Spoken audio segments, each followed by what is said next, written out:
Hello! In this video I will show you how to install Microsoft Edge browser on a Vivo Y97.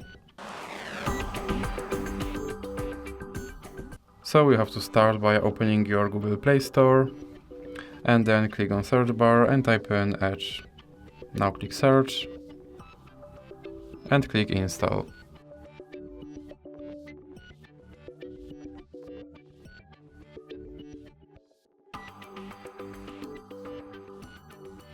Now you have to click open.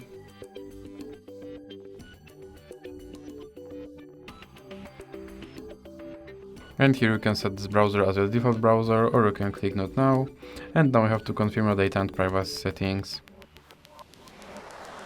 And now my Microsoft Edge is installed and is ready to use, so that's it for this video. If you liked it, please remember to leave a like and subscribe.